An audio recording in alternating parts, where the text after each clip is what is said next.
Bonjour à tous. J'ai senti le besoin de faire cette vidéo aujourd'hui en vue des événements extraordinaires qui ont eu lieu à Paris.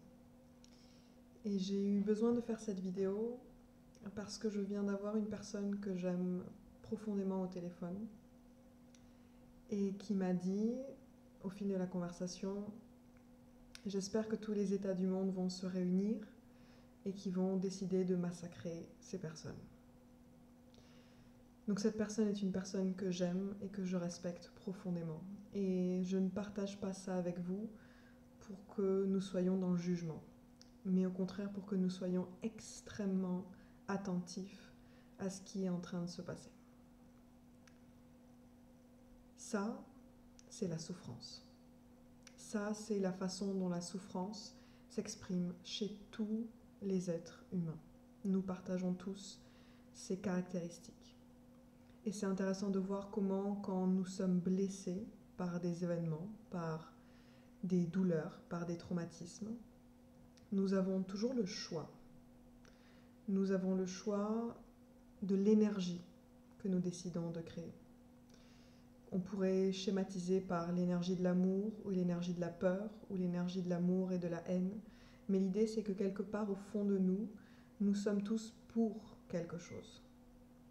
Et très souvent, quand nous devenons ou que nous nous considérons attaqués par quelqu'un d'autre, nous allons répondre parce que nous sommes dans notre droit, parce que nous avons envie de vengeance, nous allons répondre par cette même chose que nous critiquons tant chez l'autre. Et ce qui est intéressant d'observer, c'est que cette personne qui m'a fait cette remarque est une personne éduquée, est une personne avec un bon cœur. Donc c'est très facile de réagir de façon instantanée avec des propos simplistes, avec des généralités, en pointant du doigt. Nous avons des figures parmi nous qui sont des figures très importantes et qui ont mené des combats incroyables pour la liberté, pour l'amour. Vous pouvez penser à Gandhi, vous pouvez penser à Mandela, à Martin Luther King. Et ce sont des personnes qui nous ont montré que la seule voie était la voie de l'amour et de la non-violence.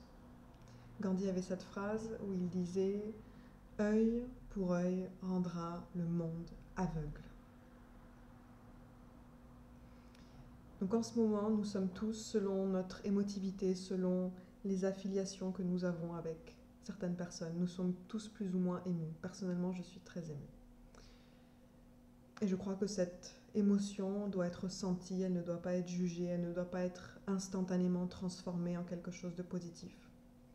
Nous devons accepter nos émotions, mais être très attentifs à la réaction que nous décidons d'avoir. Notre génération est une génération puissante. Je suis incroyablement émue de voir le nombre de personnes qui prennent cet événement et parlent d'à quel point c'est important de tisser des liens, de créer de l'amour, de regarder l'autre, de voir s'il y a de la solitude, de voir s'il y a de l'indifférence et de voir comment moi, je peux, dans chaque interaction, dans chaque parole, et également dans la façon que j'ai de me traiter moi-même, comment est-ce que je peux voir où est-ce qu'il y a de la haine, où est-ce qu'il y a de la douleur et comment est-ce que je peux la transformer en gentillesse. Comment est-ce que je peux la transformer en compassion. Donc j'avais cette urgence et ce besoin d'enregistrer cette vidéo parce que je crois qu'en ce moment, beaucoup d'énergies sont en jeu, des énergies importantes avec un impact important. Et ni toi ni moi ne pouvons changer le monde. Mais nous pouvons tous les jours observer notre monde intérieur, voir de quoi il est rempli, et avec conscience, apporter moment après moment dans nos interactions, dans nos actions, les valeurs auxquelles on croit vraiment. Donc j'espère que vous êtes bien entourés, que vous avez eu plein de câlins aujourd'hui. Je sais que moi j'en ai eu plein. Je suis très heureuse d'avoir reçu tout cet amour. Mais vraiment observez, chez n'importe qui, cette haine peut grandir. S'il y a de l'ignorance, s'il y a de la souffrance, s'il y a de la solitude, cette haine peut grandir. Prenons un moment pour recentrer notre énergie et la mettre au service de cette lumière et de cet amour qu'on aime tant recevoir et qu'on aime tant donner. Œil pour œil rendra le monde aveugle. Gardons les yeux grands ouverts. Je vous embrasse très fort et à très vite.